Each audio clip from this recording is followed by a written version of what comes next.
People across the country are fed up, and it's not a Republican or Democrat issue. It's an American issue. Yesterday, we talked to a man from Vermont whose group wants to secede from the country, and they're far, far left.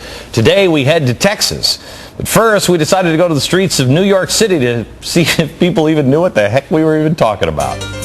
Secession, like a state would secede from the Union. Do you think that there's any state that would secede from the Union? Yes. Which one? Maybe New Hampshire. States like Vermont.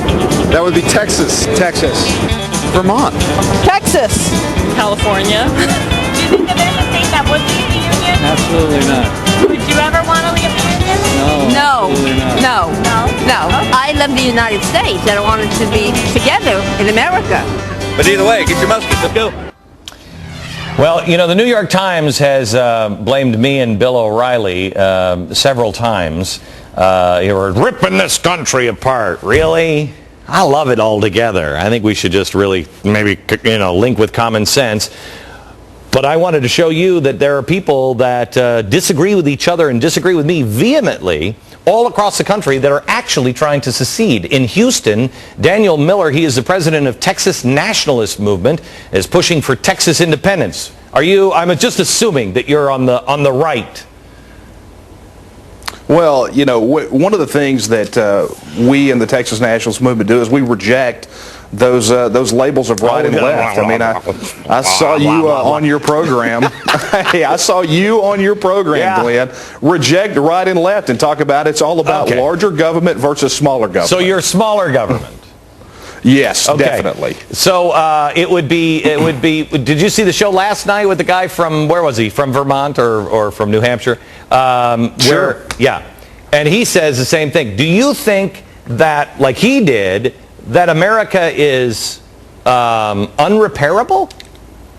Well, I think definitely the federal government is irreparable. I mean, I look back at my history and my involvement and my engagement in politics and engagement in the political system as a whole. And I've done everything I can since the time I was at the age of 18 to protect the Constitution and the rights that it upholds. And what we're seeing here is a federal government that has spun wildly out of control. And this is not a recent phenomenon. This has been going on for quite some time. Oh, I know, 100 Here years. in Texas, we feel it. Yeah. In areas where they don't need to be active, they act too much. And in areas where they are supposed to act, they fail miserably. Can we just go back to can you go back to the video of the big bloody arm? People from Texas, I love you to death. The flag with the big bloody arm, you got to stop sending to me because they don't understand it up here in the north. They don't get it. It puts me on watch lists. Daniel, are you anti-government? No, not by any stretch of the imagination. Our position may put us against what the federal government wants, but we are pro-good government, which apparently is something that's lacking in Washington, D.C. now. Are you? How big is your movement? Well, over the course of our lifespan, we've been around since the tail end of 1995. We've had over 250,000 people in and out of our organization at various times.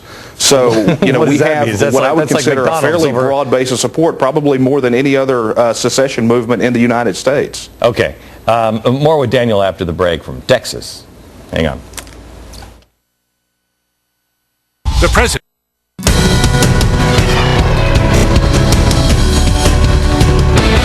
Back again, we have Daniel Miller. He's the president of the Texas Nationalist Movement, which wants independence for Texas. And Daniel, I got to go back to the question where I asked you, how many members do you have? And you say, in and out, we've had what, 250,000?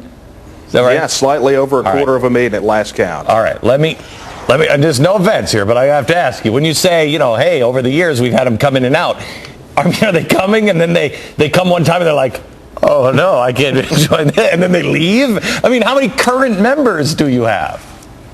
Well, based on the forms that we have on our paid memberships, our affiliate memberships, we push over 250,000 as we speak right now. Okay. Now, are you a group of, because I can't imagine that the federal government is going to go, Texas. I mean, you guys are the only successful state in the union, almost. I can't imagine they're just going to say, Texas, go ahead. They're not going to let you secede.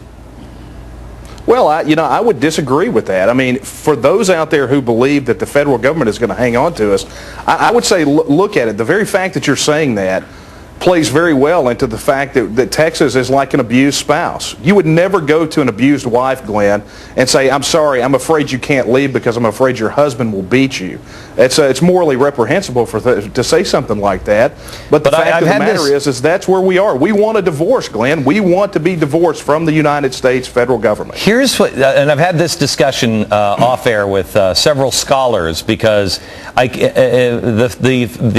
Constitution somehow or another has become a suicide pact where you can't get out of the, once you join the union you can't get out, which it leaves no place for a threat to the federal government. You know, once you're in, you're always in. It's that's Hotel California. No thanks. Where are you reading that? I mean, the Civil War, they say, solved that. Where are you reading that you can just leave? Well, I mean, you're obviously a friend and a colleague of Judge Napolitano. Yeah. Judge Napolitano can answer that question for you very easily, where the right to secede pre-existed the Constitution. It's why they never spelled it out. I mean, who would ever enter into some sort of contract that said when one of the parties broke the contract, that the contract was still in force and you had to live under that abuse? No one.